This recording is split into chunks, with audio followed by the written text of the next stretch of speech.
All right, guys, welcome back to the show. We got a very special guest. I say that every time. I know, I'm sorry. But today we got JJ Jackson. He's going to talk to us about his story, and it's a unique one. So get ready.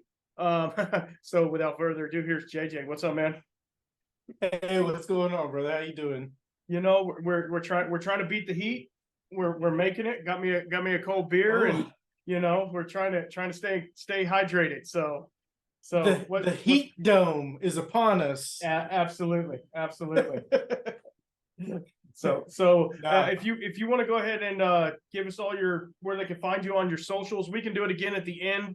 That way, people yeah, have a short attention span; they don't remember. So, but yeah, go ahead and let us know a yeah. little bit about yourself, and we'll go from there.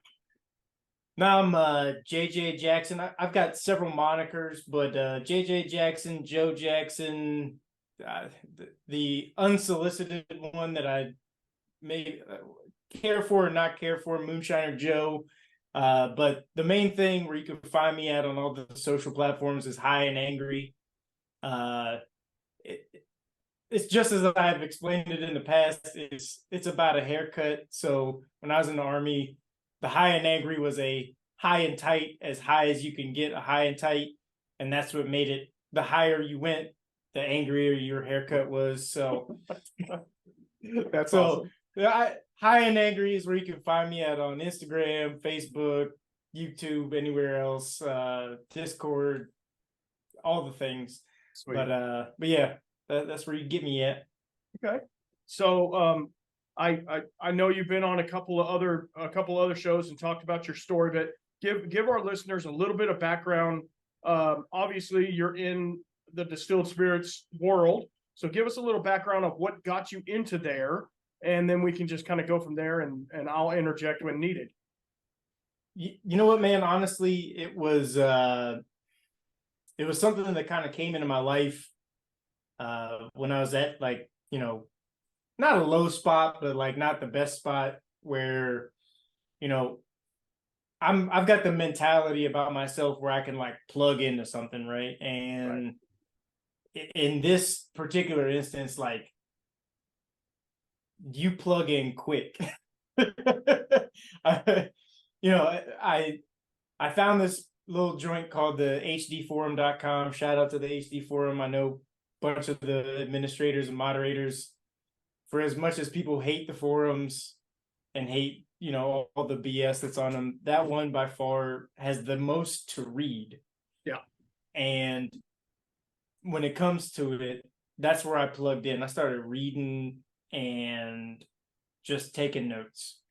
And like, this was a couple years ago, and I just started taking notes, and I took notes for like a year, man. Like, I was literally just like plugged in. I was like, whoa, what's the active topics? Who's doing what there? What are they doing with this? Like, Yeah.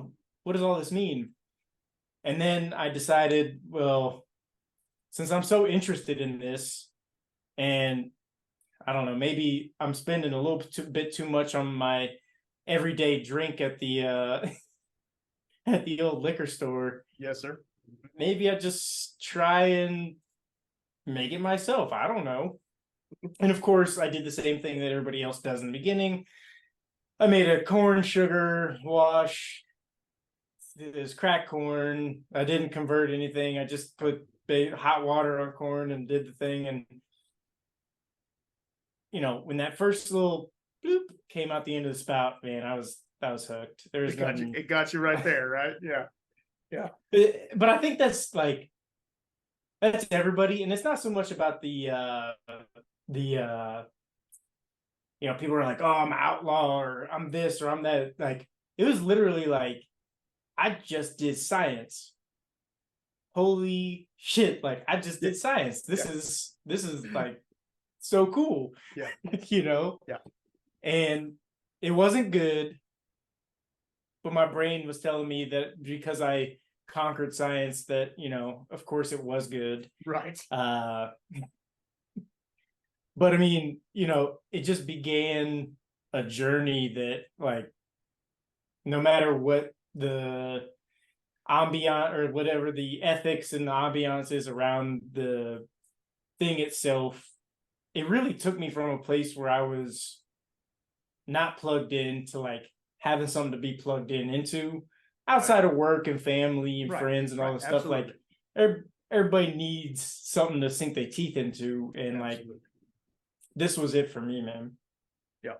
And I know from listening to past podcasts that you got stuck into Jesse from Stillet at his fledgling days, and that was right at the same. I mean, we were probably talking. Well, we were probably commenting on the same videos back then, and just didn't know. He literally like, because I started seeing him on the forums. Like, I still remember him from his old username on the forum, and like, then a bunch of videos started popping up on YouTube, and like, yeah, did I watch George Junkin a few times and a couple beer? Of course, I watched Bearded Board. You know, all the different guys out there, but like when he first like started soldering that stuff, I was like,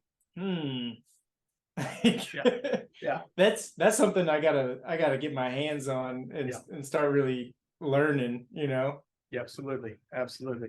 So that was what, 5-6 years ago when all that, probably more like six. Probably like six and a ago, half, maybe even more. So he started out a lot like you said, and I'm not trying to compare you guys, but he was doing all the research, and the first like 10 videos he did were talking head videos talking about, is this shit gonna blow me up? Is this the right thing to do? Is this what I need to be doing? And so like the fact that you were able to do that too, and just kind of step back, not actually get product out, you know, just kind of step back and like kind of do your long due diligence on it and do your research on it before you even got stuck into it. That says a lot, because a lot of people are like, oh, I got some sugar, I'm gonna make this, and next thing you know, I'm killing people, you know. But I think that's the thing about it, man, is like, you know, I've always tried to like have a like purpose, process, payoff mentality with shit. Like, and you know, I seem to think, or I like to think that I know when something's good for me and when something's not. And generally I'm completely fucking wrong, just like any average dude. Yeah. But like with this thing, like I was like, you know what, I gotta have a baseline off of which to work. You know, the purpose is to learn. The process is longer than I can probably, like, I'm still in the process, and like whatever the payoff is, at least I know I'm getting little bits of it at a time, you know what I mean? Right. Exactly. That's really cool. So you made your first Jesse Sour Mash or whatever you want to call it, and it sucked. Did it go up from there, or did it stay like that for a while? Well, I got very readily distracted by rum. It happened. I was a huge rum drinker. I brought it just for this, but like I brought it up for my shelf. Like, I'm a Ray and Nephew guy. Oh yeah. The overproof, you know, 63%. I mean, put that shit over ice. Come on, man. Like, people were like, oh, what about the 15 or the 21-year age? I don't want it. I want it just like that, clear, high ester, high proof. And it's so flavorful at that point. And we can get into this. Yeah. Like, I don't want it to touch wood. Like, I just don't. Like, that whole side of things that's for bourbon drinkers. Yep. I'm not a huge bourbon guy. I think unbeknownst to the general public. but see, that's the thing. Like just because you're not a bourbon guy, I see you have a Scotch and a Stranahan, Port Charlotte and a Stranahan's right there. So you like some single malt. So I mean, we're still good. But I do. You know, and that's the thing. Like the flavors of the rum, I'm going to call them naked. new maker or white dog or whatever you call it. They are so intense, especially if you get a high ester, an agricole or something like that, where it's like super. I've been dipping into rum a little bit. Shout out to my boy, Rough Spirits. He's out there talking about rum all day, and I'm like, I don't even know what half of this stuff is, but you gotta tell me what it is.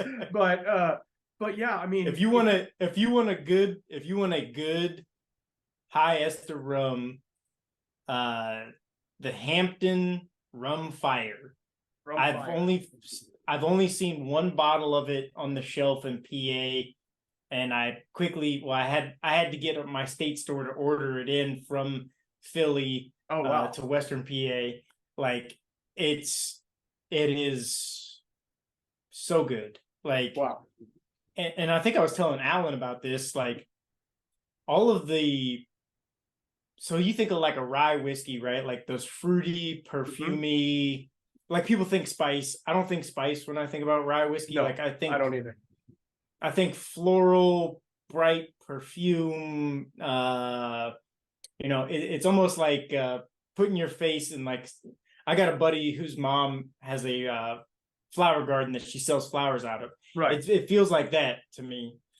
Yep. Kind of like potpourri. Yep, potpourri. But that's in a good perfect. way. Yeah. Yeah, not nasty grandma's potpourri. Not nasty grandma's.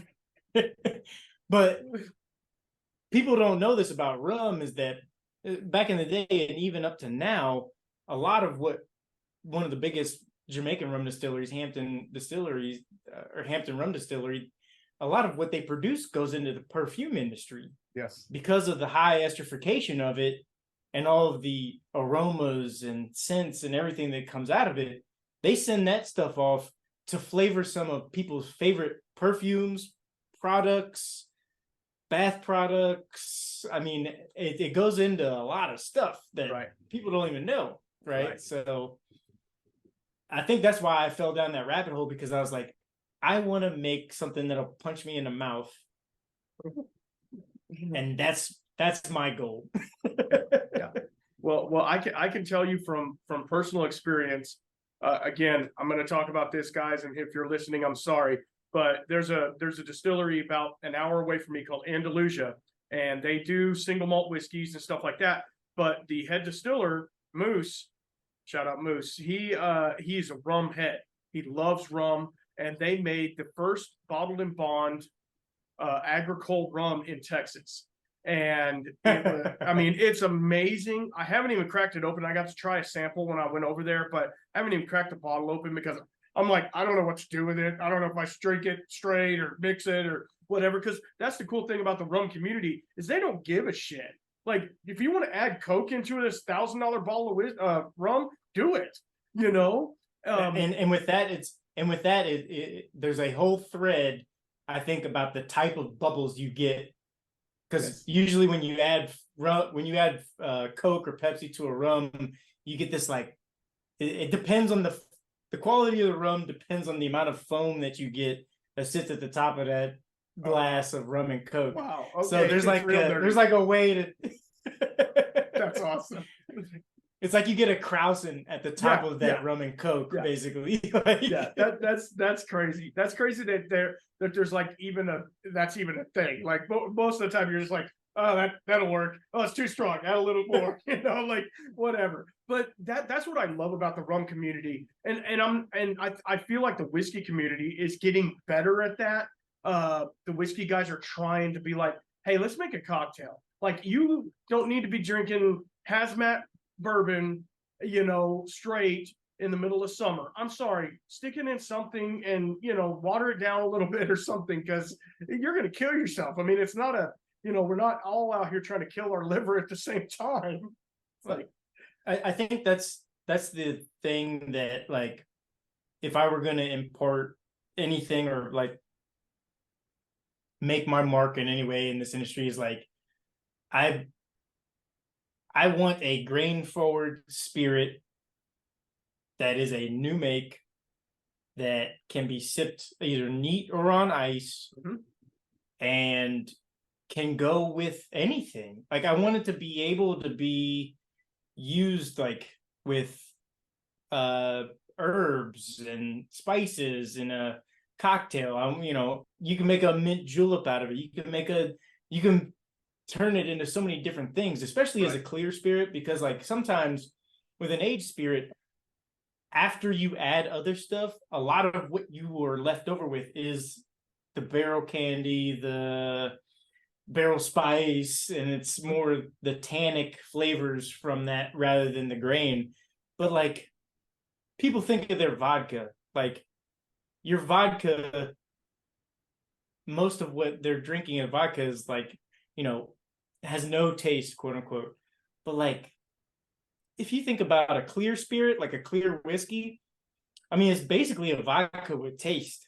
Yes. In a lot of ways, yes. like that you can impart to so much other stuff. Yep, exactly. Exactly. That's funny. So talking about the journey, and we don't have to get too deep into this. I see you got some boots and some tags up on the wall there. I know from other podcasts that you're a veteran, and thank you for your service and everything you've done for us. I appreciate it. I know we all do. And that kind of got you into, it kind of got you out of the way of yourself. And then now you're on to doing other things. And what are some of the other things after the military? What are some of the other things the other endeavors that you did before you got into the spirits world? Well, I mean, like the military thing, like I got, give a shout out to the 82nd Airborne Division. Like I was in the 82nd Airborne for a number of years and did a couple of deployments with them. And, that was like my first love from when I was like a small child. So like I always had a dream of doing that. I graduated college, didn't have a pot to piss in after I graduated, and I was like, I'm going to the military, like screw it. But I mean, after I got out, I worked in the oil field for a number of years, and I've since fallen into several other jobs in like the pipe, valve, and fitting industry as a salesperson. Okay. So like, well, let's rewind a little bit. One of the main reasons why I joined the military is because I got a degree in philosophy and theater arts performance. So around the recession of 2007, 2008, there wasn't much going on with philosophy. Arts performance. Yeah. So the next best thing was to be an airborne infantryman, right? Of course, that's a logical leap, right? Right. Yeah. Jump out of airplanes. Yeah. Right. Yeah. But fast forward to like I said, 6 years ago or whatever, like, I'm working a sales job. It's great. I'm making good money, but like,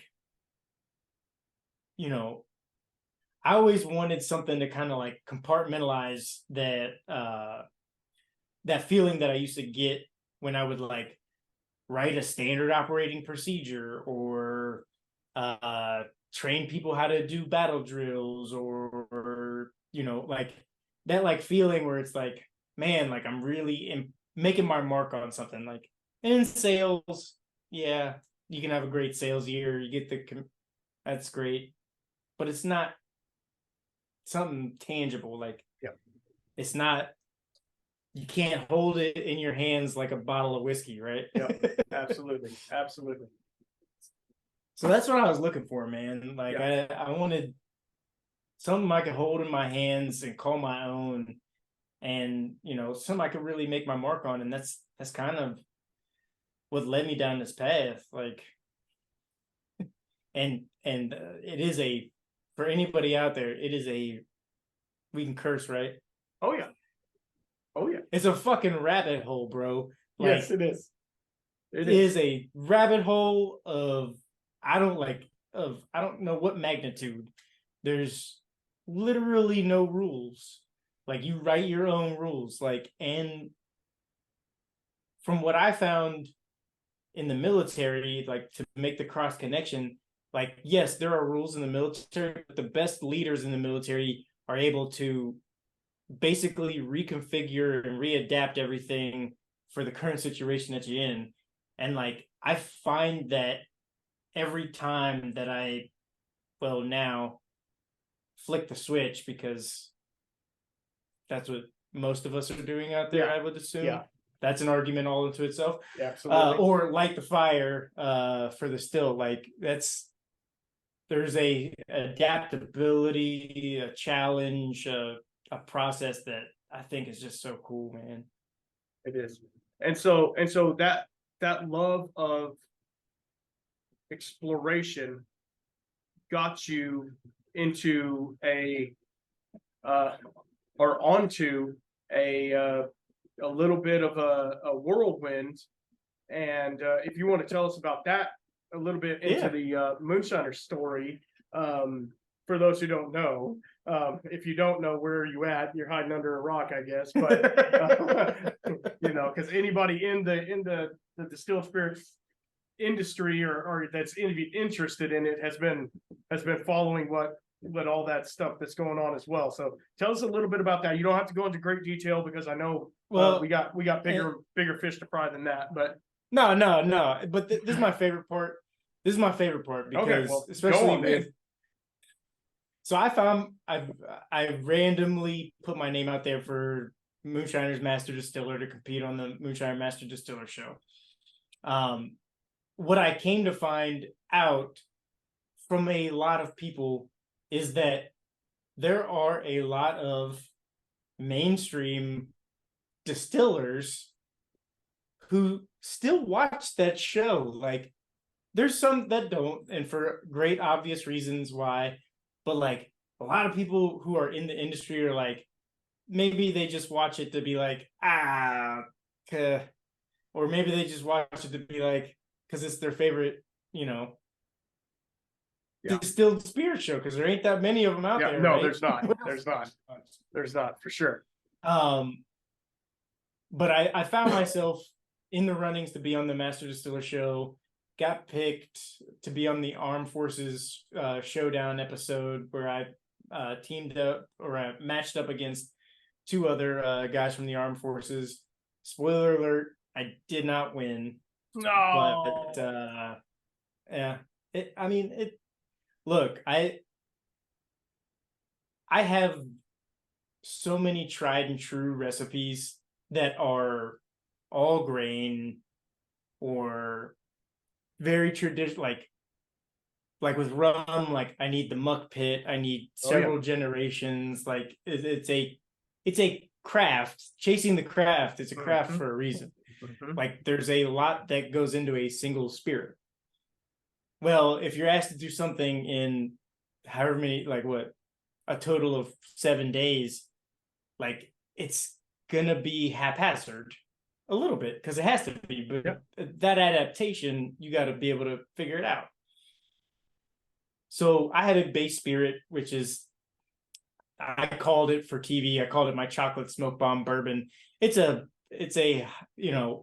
high corn triple malt, essentially. Okay. Like, it's a malted blue corn, crisp, heavy peated malted barley, and then I used a malted wheat, and I do it high corn, so like 50-some%, and then probably like 30-some% heavy crisp peated malt, and then a little bit of malted wheat. Well, they were like, oh, and I was like, well, it's my chocolate smoke bomb bourbon for TV, right? Right. I don't know. Whatever. It's because everything. Well, that's the other thing about the distilled spirits industry, is that everything has to tell a story, right? Yes, absolutely. Like, no matter the story you're telling, like, they want it for TV, so that's what it is. It's chocolate smoke bomb. At the end of the day, I didn't win, but I got a call to come back and be on the other Moonshiner show, and thankfully enough, and I can't be more honest about these two guys. Mark and Digger they're awesome guys. I mean, like,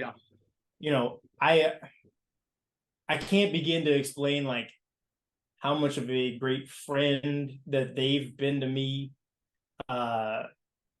and they've helped me along in my journey. No matter what you see on the show with like all the pageantry of things, Yes, absolutely. Yeah. They know all of the stuff. Yeah. Like I don't know how else to explain it other than that, but like it's behind the scenes, and to be able to be a part of that with them was the reason why I wanted to do it. Like I don't know that I probably would have done it any other if it was with any. Yeah. Right. Right. And so what was that second show about? I didn't see that one. So that was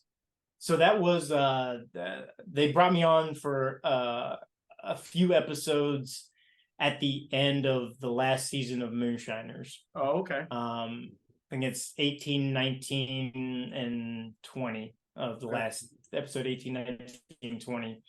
And I got to work with Killer Bees, who's a freaking great guy, like class act guy. You know, and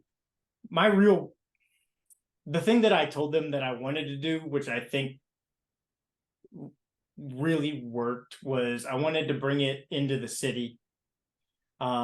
Because not gone are the days of guys in the woods doing the thing and carrying the tradition and carrying the torch. But at the same time, I feel like there's a lot of guys who are running indoors. They're in town, whether you know it or like it or not. Yep. And it decreases although risk increases, it decreases variability in all of the other factors that you got to deal with elsewhere. Yep. So I wanted to bring it into the city, and I think we did a bootleg run in the last episode that I was with Bees with up to Pittsburgh, and it was exciting, man. Like I just thought that it was like bringing a little culture to the show. Like I brought Bees, hilariously enough, like into the hood in Pittsburgh, into my local barbershop that I go to, like every 2 weeks. Yeah. And like, we did the whole thing in there. It was a great time, man. Yeah. It was just a great time. It sounds like it. So that leads you onto your new venture, which this is one of the reasons I wanted to get you on here. Other than you're a super cool dude, and I've been following you ever since the Alan Bishop episode, and just seeing what you're doing out there, and you're doing some amazing stuff. You do a lot of events, and you really try to push the community forward, which I really applaud. But tell us about your new venture that you're doing. Not to push it too far forward, but this new thing you're doing is what's super cool, and it kind of changes the game for you especially. And I think it kind of doesn't seal it, but it kind of puts it in a direction that I feel like you want it to go. Is that correct? No, for sure, man. Like I couldn't even at the beginning of all this, like the beginning of my distilling journey, like think about like having a legal bottle out there, right? Like I really didn't have any aspirations about it. Like I didn't think about that. But at the same time, like when I got on the Master Distiller show, I think is when it hit me, was that, I, outside of what I was like doing for that show, like look, I've made my own Badmo barrels. Like I've done all kinds of stuff, like hypothetically here. And like I know that I know the craft as well as I can know it up until this point. Right.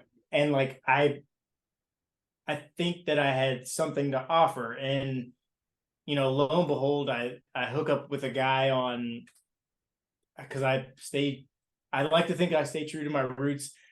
I hooked up with a guy on the HD forum that was like, hey, you want to meet up? And I was like, yeah. And how those meetups go. It's like, I don't know. Yeah. Meet somebody on the internet. Yeah. he's like, here's the address. You'll know where you are when you get there. And I was like, great. Yeah.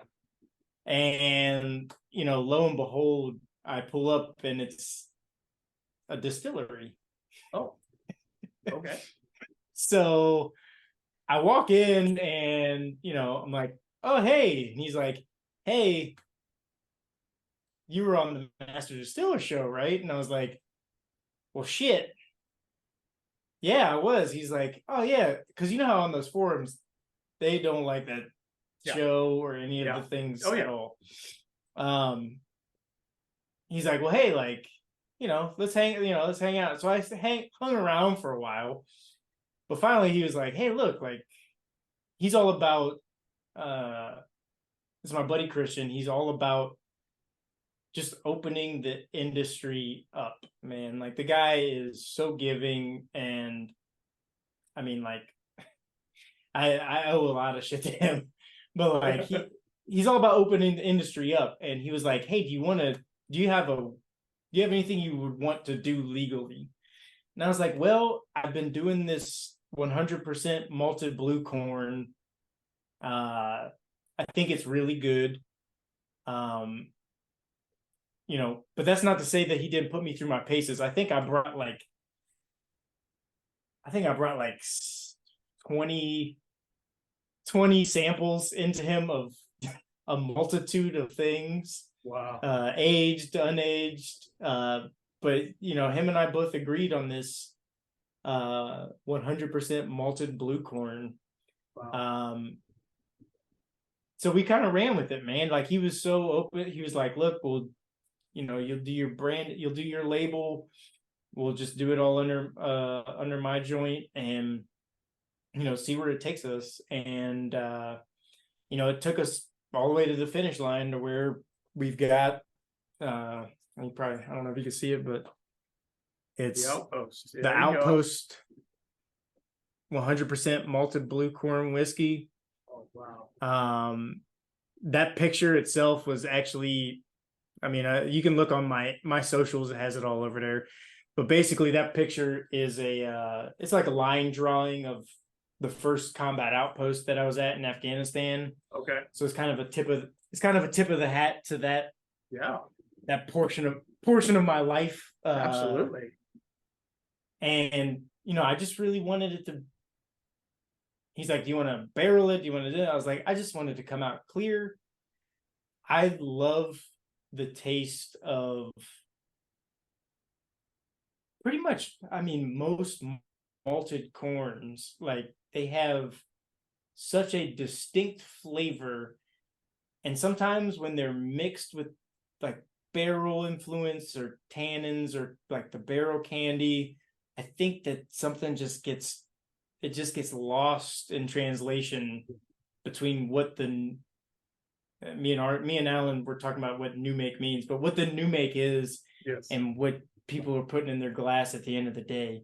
Right. I feel like, personally, if I were going to drink a whiskey, that's why I do like Scotch, is because it's second use barrels, so you don't get as much, or most of them are second use barrels, right? So you don't get like as much of that barrel influence on the product itself. I want to taste the grain. Like, yeah, I'm paying for it. I know where it came from. Number one, yes. Like, the farmer down the road 100 miles from me grew it. The guy who's malting it, CNC, so Dancing Star Farms is where I get the corn. CNC Malt is where it's malted, which is about 20 miles from me. Oh, wow. And he floor malts it. It's a beautiful operation. He took an old. You should probably get Brendan Carroll. You should get his ass on here. Yes. Send me his info. I'll definitely get him. He took an old schoolhouse, like a 25 classroom school, elementary school that had shut down. He took an old schoolhouse and he turned it into a floor malting facility. That is so amazing. So in the gym, he's got his steeping tanks and his giant ass kiln that he like welded to get like, Mhm. and then he tore up all the linoleum in the classrooms and put new concrete and shit down, and like he floor malts in all Oh of my the class, gosh. all 25 of the class. That's so crazy.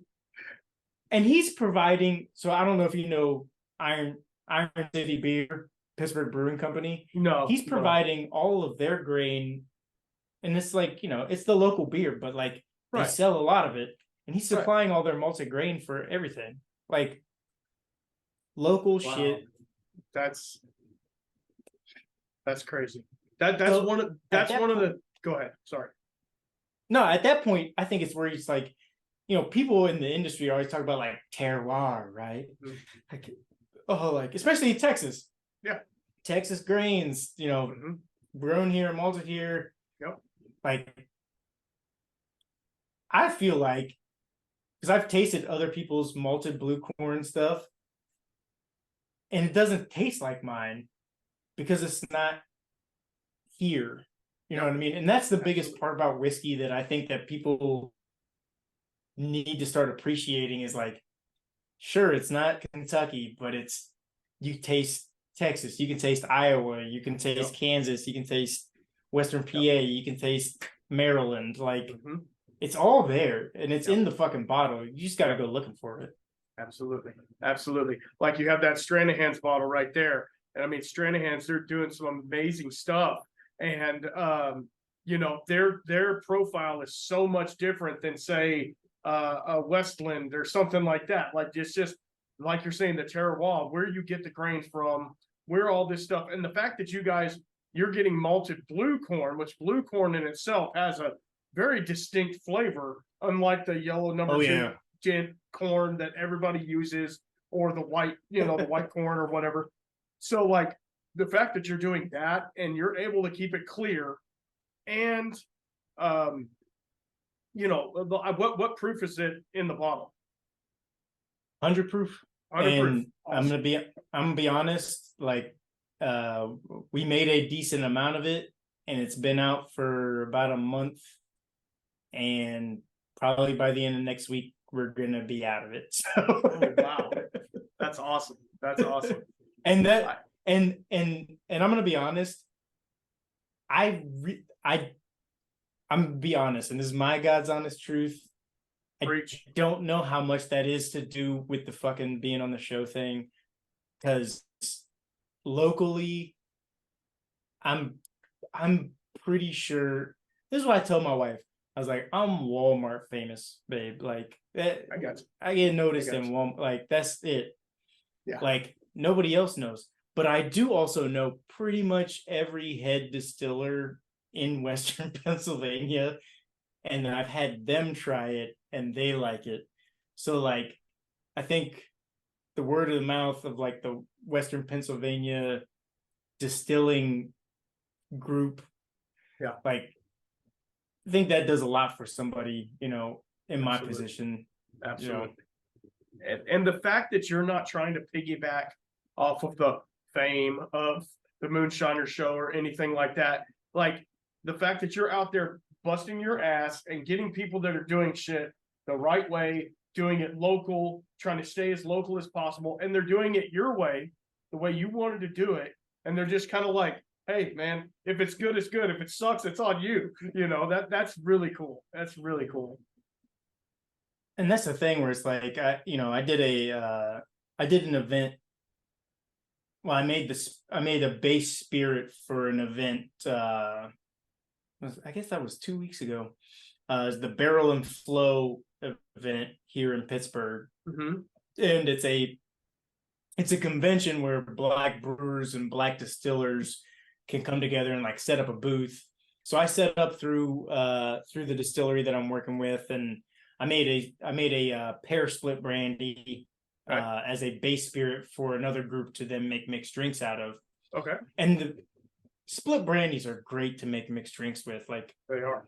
especially mine was a triple malted split brandy. I told Alan about it, but Yeah.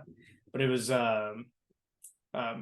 malted white wheat, Dingman's biscuit, and a Gambrius honey, and then pureed or crushed pears. And I mean, to make a mixed drink out of that, like the botanicals that they put in it, like there was one that was like a rosé mixed drink where they used like rose petals and lavender and other things. Like it's cool to be able to be a part of stuff like that as a professional, and like not as like, because my name wasn't on anything, like right. Just as a professional, in reverence to like, hey, you made a good base spirit, thank you. Yeah. Versus like, oh well, Moonshiner Joe showed up and that's great. Like I was glad about the appreciation of that. Like that made me feel like really good. Yeah, no, that's awesome to me, because like, and again, this is not tooting your horn, but like you're not trying to ride that wave. And so like, yeah, if you're out there putting out a good product and you're saying that like, now this is legit stuff that you can buy, and this is legit stuff that I'm making through a distillery. So it's like what you were tinkering with in the past has now come into something that's an actual product that can be on the shelf, or that you can sell at the distillery, or like something you can grasp and put your hands on and not have to worry about police knocking your door down. So that to me, I think that's what anybody who's in the distilled spirits world, that's kind of their moniker. Like for me, I would love to have my own distillery and do that type of thing. But I know that it's in the very distant future, whenever I win the lottery or whatever, $570,000 to get a permit, whatever, it's fine. But you're in the piping industry though, right? Yeah, absolutely. I'm a plumber. Are you a local, or are you part of it? Hold on. I don't want to make an argument here. I'm not union. I'm not okay. I'm not union. No. Sorry, I work in the pipe outfitting industry, so like I'm sorry. It's no. It's all good. I do little stuff. I don't do the big pipe. I don't do industrial anything. I do multifamily dwelling. That's about as high as I go. But yeah, I mean, I love that shit though. Yeah. Oh yeah. Me too. Obviously, I've been doing it for 23 years. I obviously do. I'm just stupid. I've snipped too much glue, I guess. But yeah, I mean, it's. Hey, excuse me. Coming from a previous manufacturer that did PVC and CPVC, it's called solvent cement, my friend. And if you guys could all in the industry just get your shit together and call it solvent cement like we want you to. Oh. Okay, here we go. We got a stickler on there. No, and I duct tape my cans together too. I'm IPS Weld-On certified to train the trainer for solvent cementing. Okay, so yeah, I mean I use Odie, so but whatever. Oh, come on! Only because that's what the supply house has. I know the one you're using then down there, Morrison Supply, right? No, More. Hajoka. Okay, Moores. okay, Yeah. All right. Yeah. Okay, No. You're using Hajoka. All right. Yeah. I like Hajoka. Hajoka down there is nice. No, they are, and the guys that we have here locally, they're super cool and they're real easy to work with and stuff like that. But yeah, no, that's funny. That's funny that we can go there with it. So. I used to be the salesperson for a plastics company for like Iowa through Louisiana. So I was down in Louisiana like twice a month, like for 4 days, like 8 days out of the month I was down in Louisiana. Oh, wow. So like I know all the guys at all the supply houses down there. There's a bunch of great people, man. Like, yeah, there is. there really is. The one I don't care for is Ferguson, and that's no offense to them, but I don't really care for them. Their customer service kind of sucks. Anyway, let's get off of that topic because that's going to turn me down a road that we don't want to go down. But anyway, so your product that you have through the distillery, is it available at distillery, or is there a website that they can go to get it? Minus one bottle. Unfortunately, because of the laws here in the state of PA, is only available at the distillery. Got it. That is a,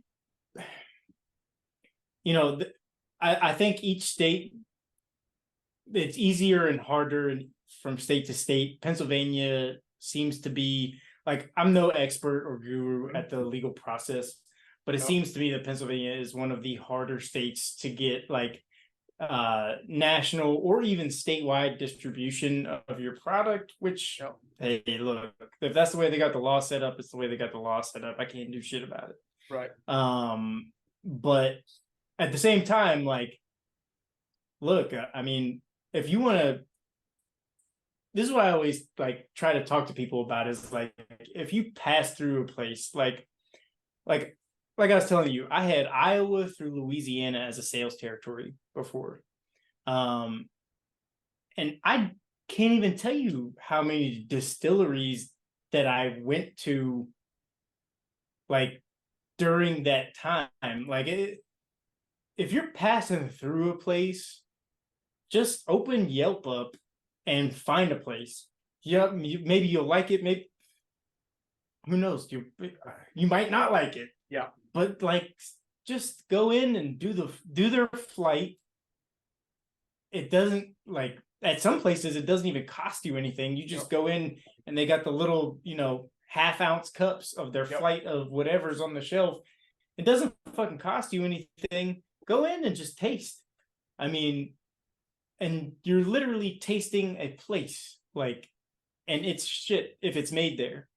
Yep. And that's your best friend when it comes to, either making your own shit or tasting other people's stuff, because now you have like an Encyclopedia Britannica of shit in your head where it's like, you know what that takes me back to?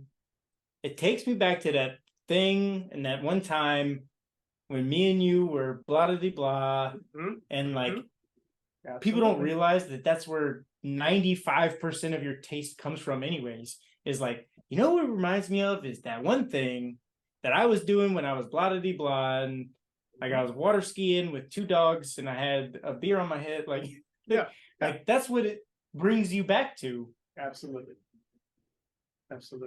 So I think that's, I mean, if you want to taste a place, just go to the local distillery in that place.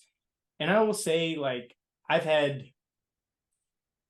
will say that I've had more good experiences than bad, especially if I come to a place with like an open brain and an open mind, because some stuff that people think, just like when people approach a bottle of clear whiskey, like, what do you think to yourself? Like, oh, burn, ooh, I don't know. Like, what's it gonna do? Am I gonna be like drunk immediately? Like, yeah. But it's like, no, come in it with an open heart and an open mind to the flavor of where you're at. Because like, that is Western Pennsylvania. Like, that is it. It's Western Pennsylvania water, malt, grain, the whole shebang. Yep. That's the taste.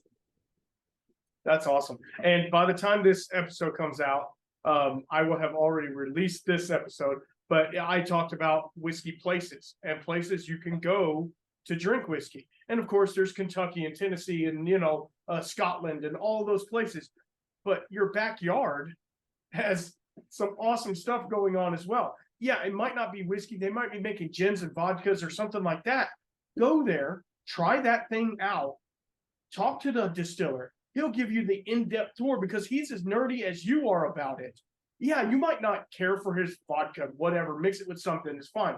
But like supporting local and also supporting your community, and then in turn, that helps you be a better steward to other people. And then when you go on a trip, find somebody, a brewery, a distillery, something to go to that you're there, and support that as well. Like every time I go out of town, out of state, which I don't do a lot, I need to do more. But every time I do that, I try to pick out a distillery or a brewery or something to go to and try their product. Because if you don't, you're going to have this very small niche of, this is what I like and this is all I like. instead of broadening your horizons. And I think that's something that's really cool. Yeah. I walked into my buddy, he lives in Columbus, Ohio. I walked into his house the other day, and I can't tell you how many bottles of Weller that he has. But what I can tell you is that when I open up the tops of most of those bottles of Weller, it kind of smells the same. And Absolutely. that's fine. That's fine. Like I've got nothing against that. Right. Fucking excellent product. Right. You know, hats off to the person that crafted that from, you know, time immemorial, right? Yeah. But I was like, well, this is how I stumbled into a 5-gallon. He was talking to a guy, and then I stumbled into a 5-gallon bucket of honey that I ended up taking home. Okay. And the question was like, well, what are we going to do with that? And I'm like, well, I don't know. He's like, well, let's make a honey whiskey out of it. And I'm like, well, you know what? No. Like, I'm going to do something so far afield of what, like, I don't want to Tennessee honey Jack Daniel. Like, yeah, there's plenty of that for everybody to go and consume, you know? Yep. To make something crazy. You know what I mean? Like, so now I'm brainstorming with my buddy at the distillery about like what we're gonna do with this 70-something pound or 70 pounds of honey. Like, what would be really? It's that kind of thing where it's like, go ahead. No, I was gonna say what would be really cool is to take the honey and cut it in half, bochet half of it, you know, boil it for a little while, get those dark caramel esters, and then mix it with a little bit of grain. Even some peated malt would be amazing. Anyway, throwing that out there, but mix it with some of that and make a half and half, kind of like mead beer, and then save some back. You know, if it's good, you know, obviously do a clean ferment on it, save a little back as a mead or what do they call it? Not a brute. Anyway, one of those. Save some back, yeah. and then distill the rest, and then make a fortified. What is it called? Shit. When you have a beer. Now, a beer and a wine mixed together. You're on the same page as. Shit. At whatever the TTB calls it. Yeah. No, but I mean, like doing stuff like that to me is like, dude, that's part of the craft right there. It's like finding unique things to do and be like, I'm going to put a little bit of peated malt in there, give it a little smoky essence. You find something that has some Irish peat where it's really soft and really light instead of that Baird's heavy peat. Oh, yeah. You know, and if you're going to do Baird's heavy peat, come on. I love the Baird. No, so do I. But at the same time, like on something like that has that light honey profile, I mean, it's going to have a darker caramel profile as well, but I think the smoke would overtake that and you wouldn't be able to get a whole lot of it. So you want to back down on your smoke profile. That's just me developing mash bills. Sorry. But at the same time, no, that makes me wonder if I can take samples of like, because the Port Charlotte is, I mean, it's pretty heavy. It's heavy, but it's one of the best whiskeys out there. Yeah, no, I got a case of it. This had to be like probably 5 years ago, and I'm still not through it because I savor it. But I mean, like the Port Charlotte, I'm wondering if I just take the honey itself, because it's a spring honey. It's not a fall honey, so it's super light. Mm-hmm. But I'm wondering if I take it and maybe just take a couple Glencairns and put a dab of different style peats. Yep. Or different single malts even, and just figure it out that way. See if I want a heavy or a light. Yeah, no, that's a good idea. No, I mean, you know, I'm not trying to sway you one way or the other, but to me, that sounds pretty awesome. And also the bochet part of it gives it that caramely, burnt sugar, like creme brulee type. which Oh, yeah. I've made a couple bouchées in the past, and I mean, put a little vanilla in it, and now you're talking DSS, which we go down that rabbit hole, and that's totally different. But like a DSS category to me is the best category to have. I can do whatever the hell I want with whatever I got, and just slap a DSS on it, and you're done. Like if I want to make that's a split brandy. Absolutely, that's a split brandy. Like absolutely. like I there's no other way around it. And I mean, like, so I was filming with some folks 2 weeks ago, and I think this is the jar here. I brought this jar. Now this is 140 proof split brandy. Yes, it is. And like I kept it back because I was like, hey, we'll see what I can like mix it with. Like I wanted to figure out like, if I end up proofing it down and like mixing it with shit, then I wanted some high proof shit to just stay back. Right. Well, like, push comes to shove and everybody's like, well, hand me the jar, right? And hand the jar. They're like, this isn't 140 proof. Well, my arrogant ass went back to my truck and I was like, well, here's my graduated cylinder and hydrometer. No, you didn't. Oh God. That's funny. I popped the old hydrometer in there. They're like, well, holy shit. I was like, I don't know what to tell you. There's something about it. But to be able to have that high proof spirit to then like proof down and mix and all that shit, like as a distilled spirit specialty, that is like there's nobody else that's gonna be doing that. Like, and that's what makes this industry special, is that creation of and that imagination that you can like throw at anything, right? Like, I know guys that like what I was gonna do with that honey was a like a honey jalapeno. Okay. Which I'm still considering like very strongly. A Cascamel. Okay, a Cascamel. I got you. Okay. And I will tell you, it distills over, so it's going to be hot on the finish. So but that was my like question of process was, do I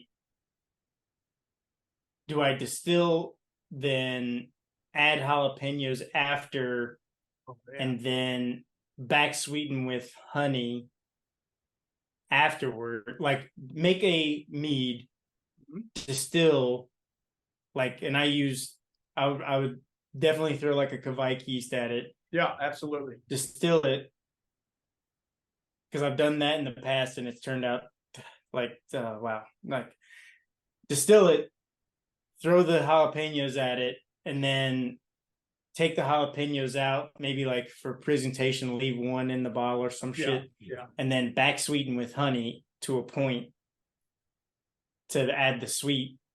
Yeah. And the spicy. So that was like kind of my idea, but yeah. I mean, I can tell you from doing I did one Cascamel and I fermented on the jalapenos. And by the time I bottled it, it was hot. I mean, it was, and of course these were jalapenos from my garden, so there's no telling the Scoville of it. It could have been 8 million. No, it wasn't that high, but like it felt like it though. But like it had the honey sweetness, so you got that because it ended up, and I'm just gonna get geeky brewer talk, but it ended up like 1035. So we're talking really high gravity on the finish. Because I back sweetened it a little bit because the heat just kept coming in. And I was like, oh my God, I kept adding honey to it because I was like, I want to have some sweetness and the heat, sweet heat. Like when you have a pick a pepper or something like a jam or jelly that has jalapeno in it. Like I wanted that. Yeah. And it never came through. And so I've had it sitting over here on the shelf for like over a year. I need to open up another bottle of it.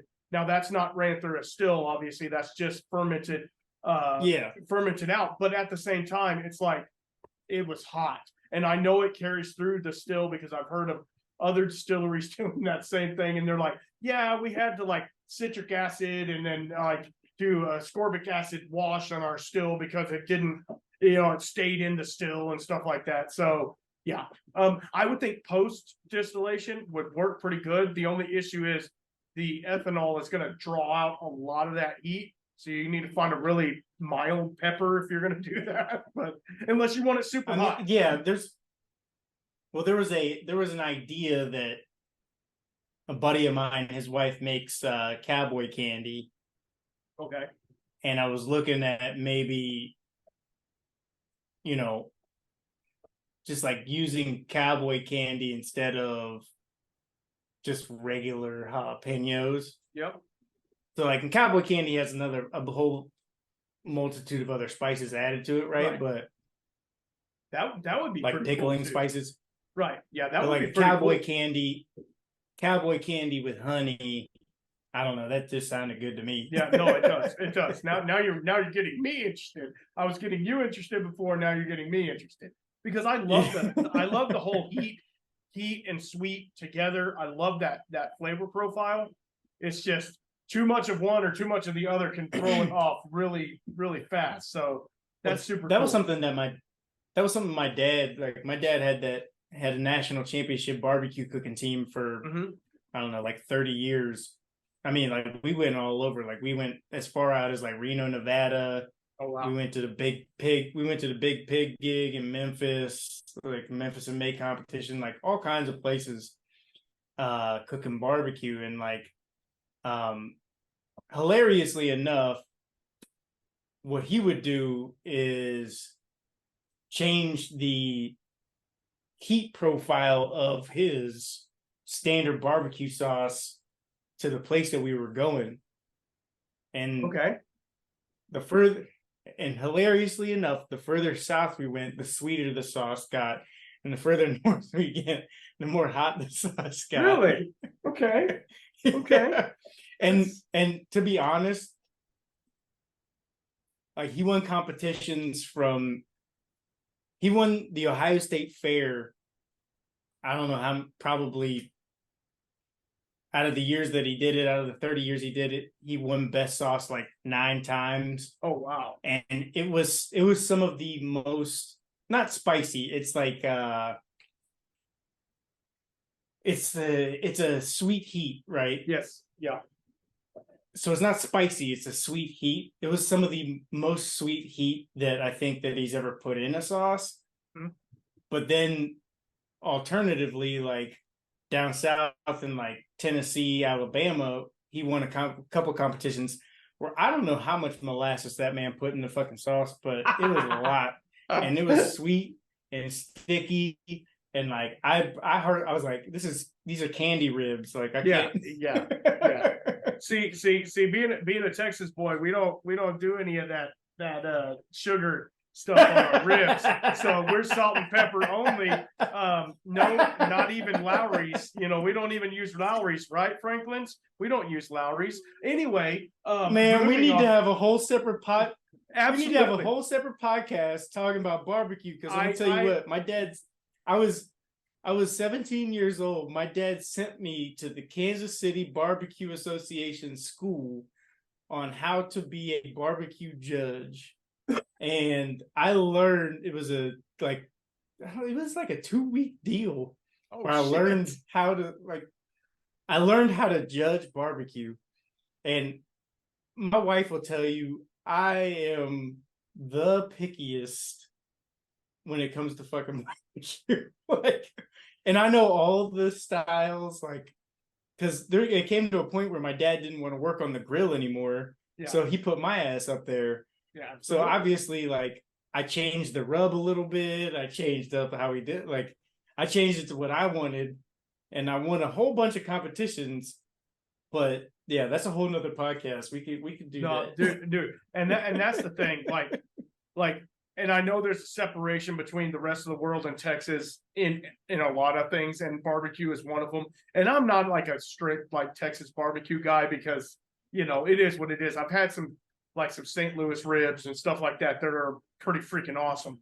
But like, yeah, that just brings up a whole different thing. Like in Texas, this is getting kind of bougie, but they want their flavors really big. So like Balcones whiskey and all of them, they're doing like 68% single malt that that's going to burn the shit out of you. But we're also doing a brisket with so much pepper on it, it makes a 2-inch crust. So you're getting that, but this is flavor no matter what. This is the rabbit hole. So the gentleman who I was on the Master Distiller show with, Justin from Hawaii, who ended up winning. Spoiler alert, sorry. It's okay. Freaking great guy. I pretty much text with him every day. So Justin, he brought up a really like key thing to me, which I didn't even think about, which was how your palate has been conditioned. And like, I like heavy peat, I like grungy rum, I like all the like super robust complex flavors of like that type of spirit.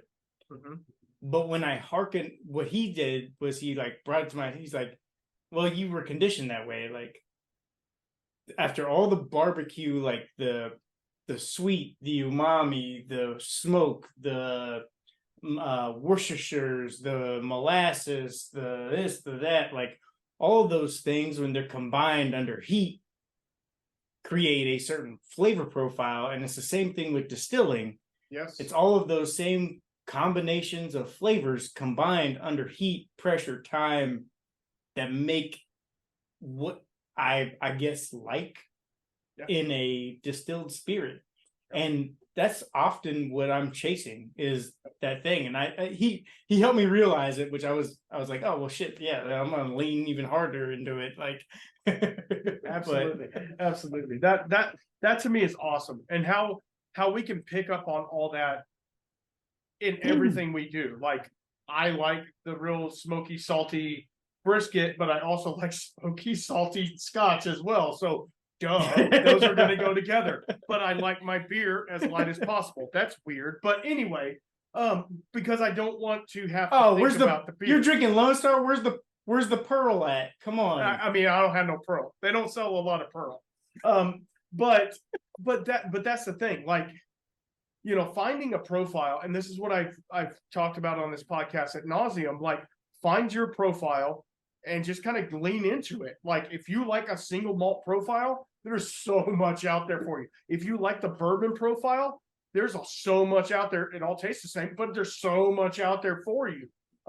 So you can kind of like pick and choose what you want. If you are like really into delicate flavors and delicate, you're really into like light lemon sauces and stuff like that on your food, maybe you want to try a Japanese whiskey. Who knows? You might like it. So that's the thing that like I try and tell people, like, find your little niche, go outside of it, obviously, and find weird shit that you want to try too. But like one thing I've been diving into lately, and I don't do a lot of botanical spirits just because it's crazy.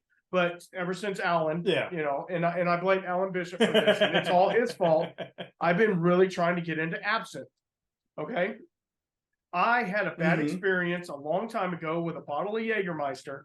Let's just say it ended up not well. The bottle ended up, getting bottled down, and I ended up getting thrown in the river. Anyway, beside the point.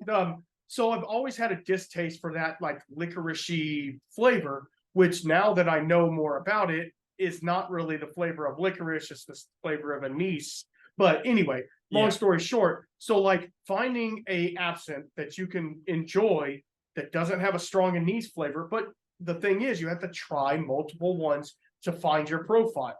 So I've been diving into that. The issue is in my area, the absinthe is like there's 3 bottles. You get what you get. You know what I mean? You're kind of stuck with what they got. Yeah. So that's I mean, that's like the guy that owns the distillery I'm working with, Lucky Sign Distillery up here in Gibsonia, PA. Like, he makes an akavit, and like, the only time that I had ever heard of akavit was on Boardwalk Empire on HBO when Van Alden was with that Swedish broad in the weird flat, right? Like I never I heard about it, but I didn't know what it was. Right. So then I tasted this stuff and I was like, gee, many Christmas, what have I been missing out on? Yeah. And he Christian was gracious enough. He bought me these 2 books. I think one's called the Flavor Bible, and the other one's called The Science of Spice. Okay. And I've been, once again, before I've delved into doing it, I've been literally going through these books and just taking notes, and that's it. Underlining stuff. I was a philosophy major in college. I don't know how many underlined books that I have. I've got a lot of them. Right. But going through, underlining, connecting, hey, look at reference page, whatever, and just being hey, these are flavors that I think will probably go together pretty well. The book's telling me maybe, but I don't know, let's try it. So that's the next journey, I think. Yep.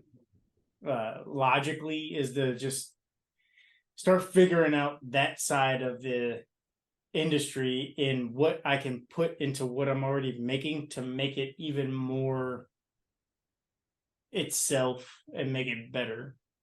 I mean, I can already imagine what a split brandy with 3 malts and a fruit tastes like, but what about a split brandy with 3 malts, a fruit, and some spices? Yeah. I don't know. You totally changed everything just now. Probably. Yep. You know what I mean? Mm-hmm. So I think that's what it's about, is changing the fucking game. Yep. That's sticking yeah, that's one of the things that you've talked about in the past, is not sticking to the traditionality of things. And this is where I'll end it, because I feel like this is a good closing point. Yeah. You're trying to do untraditional things with traditional values, still leaving the tradition, still having the story like we've talked about, but yet you're doing it in an unconventional way, having a clear corn spirit. That's everybody's oh no, that's moonshine. No, it's not moonshine. It's a clear whiskey. There's a difference, Call it what you will. It's a clear whiskey. It has flavor. It's not. According to TTB, according to TTB, moonshine is a fanciful name. That's according to the federal government. So call it whatever you want. It's a corn whiskey. Yes, that's absolutely. That's all it is. Yeah. And so you guys, I feel like a lot of the, I'm going to call you craft, because I think you've moved from the other into craft. A lot of the craft guys are trying to do that. They're trying to do new and cool things with what they're doing. And they're trying to push boundaries and let's make a funky brandy. Let's make a weird rum. Let's make, an aquavit.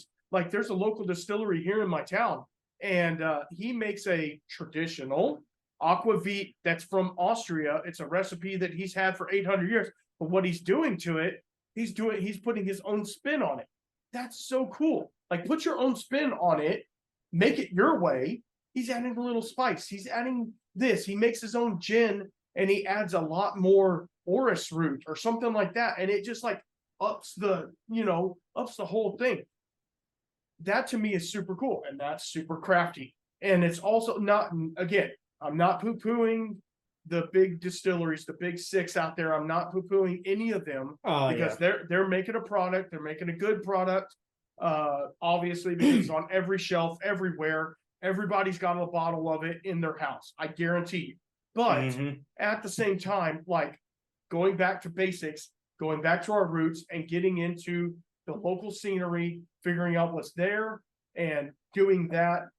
And I applaud you personally for doing that, stepping away from shed work and doing more at the distillery and producing what I can only hope to be a good product.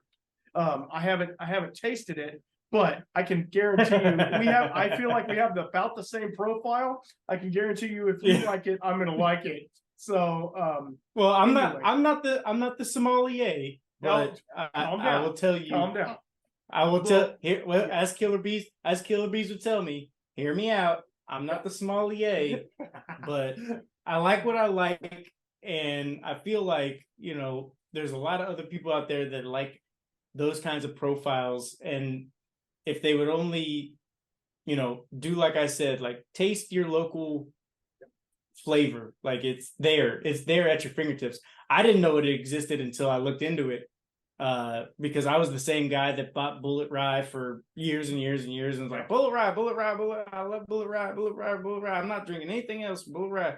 But guess what? The guy down the street, he's doing something like Liberty Pole here. They're doing Rose and Rye. Liberty Pole's doing some cool stuff. And Jim Huff down there, like, geez, like that guy.